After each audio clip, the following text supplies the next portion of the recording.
Peter will be starting, and just with a few things, guys, a little sore. We're going to make that lineup tonight, but it'll probably be the same. And if it isn't, then it might be just one change. Didn't see Zaitsev out there. Is he? Just maintenance day for him. Yeah, just a little bit banged up. So he's here. He just didn't go on the ice.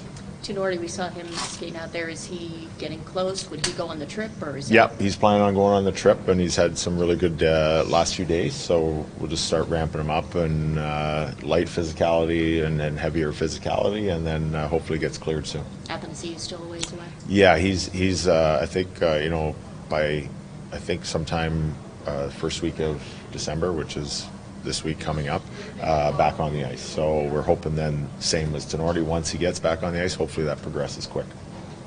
You were complimentary of your fourth line on Sunday, and a couple of the guys have said that they just know who they are and play to that. Is that kind of a mentality that you hope trickles up in the lineup, that guys play to what their strengths are and know who they are? Yeah, and play with that intensity. Even like them even more in the video this morning, and showed some of the good things from last game, and that's defensively and offensively. So it really doesn't matter where you're kind of charted on the so-called depth chart. I think it just depends how you play that night.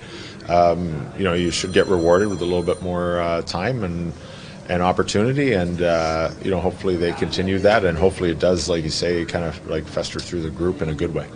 Patrick Kane signing with Detroit. We really haven't talked too much about Kane and Taves' absence this year.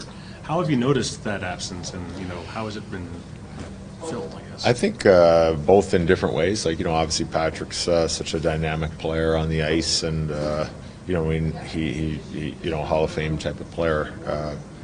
Definitely miss his presence there, and Taser, as good as he is on the ice, he's just that determined guy off the ice, and a very, very strong personality, and very structured and driven. So those are guys that have been here a long time and been leaders here for a long time, and they're definitely big holes to fill. But all the best to Patrick. I think he's obviously feeling better. I haven't seen him this year, but I know he's been around a little bit and been doing a lot of work in Toronto, I think, with skills coaches, and obviously feels good after the surgery. So that's great that he wants another shot at it. I wish him all the best. How much did you guys know what he was dealing with, and what did you see behind the scenes of him preparing his body to make sure that he was ready for the games? Patrick, I mean? Yeah, no, he's a pro, and he knew what his body needed. Sometimes it was more rest and recovery at his age, and obviously maintenance because of his hip injury that he had, and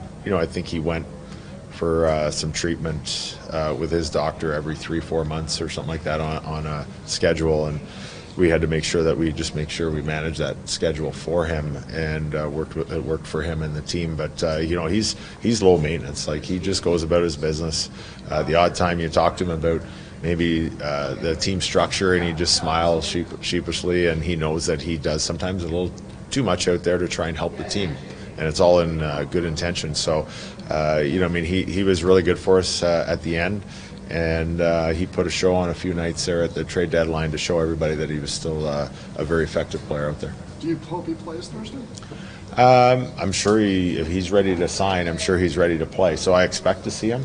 The good thing is our guys know him and know some of his, as good as he is, his kind of tendencies out there. So that's an easy pre-scout for us. But he is so good that he still gets things done out there. So we definitely always have to keep an eye on him.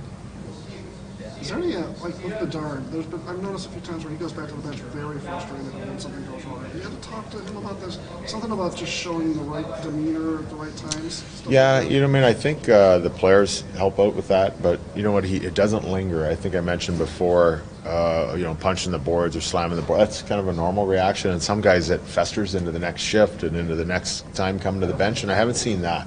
So I haven't had really.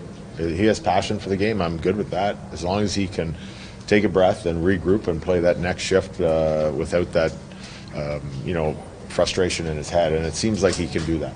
So you don't worry about it seeping into the rest of the... No, I don't think so. And I think the older guys will help him with that. Hey, come on, let's get on to that next play. And it seems like he does that. So I'm not really worried with that. And I do like fire. So as long as it doesn't, get away from his next shift, I'm okay with it.